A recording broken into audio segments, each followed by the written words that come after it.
मुल्क में वधंदड़ महांगाई सबब गरीब तबको सख्त दुखियन के मोड़ी रहियो आहे। उन हवाले से ॾिसूं था सांकड़ में एडी कुबर जी रिपोर्ट। 7 करोड़ माण्हू गुर्बत जी लकीर खां बि हेठि ज़िंदगी गुज़ारनि था। पाकिस्तान जो सभ खां वॾो मसइलो गुर्बत आहे, जंहिंजो कारण महांगाई में ॾींहों ॾींहुं इज़ाफ़ो, दौलत जी अणबराबरी, वसीलनि जी खोट, बेरोज़गारी ऐं वधंदड़ आबादी आहे। गुर्बत जे हवाले सां सिंध ॿिए नंबर ते आहे। सिंध में गुर्बत सबब 72% आबादी खुराक पूरी हासिल नथी करे सघे। गुर्बत सबब रोज़ानो 10 खां मथे माण्हू आपघात करे ज़िंदगी जो ॾींहों उजाइनि था। पाकिस्तान में हर साल 1,77,000 ॿार ग़िज़ाई खोट सबब मौत जो शिकार थी वञनि था। वसीलनि जी नामुनासिब विर्छ सबब गुर्बत, बेचैनी, मायूसी, अफरा तफरी पखिड़िजंदी आहे ऐं पोइ चोरी, क़त्ल, करप्शन ऐं ॿियनि ॾोहनि में इज़ाफ़ो थिए थो।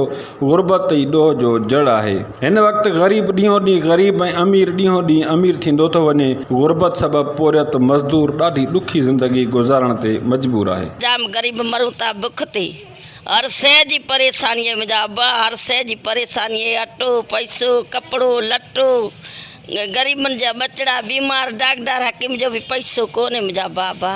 रोज़गारी घटि आहे, मज़दूरी वधनि कोन थियूं, रोज़गारी घटि आहे, इन करे परेशानी जाम आहे, जाम परेशानी। मिड़े में गुज़ारो कयूं, केॾी महिल बुख ते, केॾी महिल ईअं थिए, कीअं वक़्तु पिया हलायूं, महांगा थी, ख़बर आहे चोट चढ़ी वई आहे। ज़िंदगी ईअं गुज़ारां पियो, महांगाई जाम थी वई आहे। असां ग़रीब माण्हू 200 रुपया कमाईंदा आहिनि, घर जो पूरो कोन थींदो आहे। हाणे कीअं घर जो पूरो कयूं?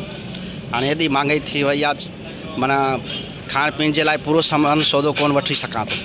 लटे कपिड़े लाइ परेशान, खाधे पीते लाइ परेशान। ॾींहं जो आहे त राति जो कोन्हे, राति जो आहे त ॾींहं जो कोन्हे। सोचे सम्झे ताईं हर शइ खाइणी थी पए, पीअणी थी पए।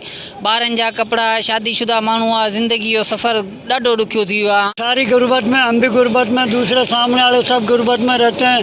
कोई हुकूमत ने ऐसा काम किया हुआ है कि जो कि इंसान गरीब तो गरीब ही रहेगा, ना खाने को मिल रहा है, ना पहनने को मिल रहा है उसको। गुर्बत जो ख़ात्मो तॾहिं थींदो जॾहिं रोज़गार जा मौक़ा नवां पैदा थींदा ऐं मुल्क में वधंदड़ महांगाई ते कंट्रोल करे ग़रीब आवाम खे जीअण जो हक़ ॾिनो वेंदो। कैमरामैन टीम सां गॾु एडी कुंबर, आवाज़ TV सांगड़।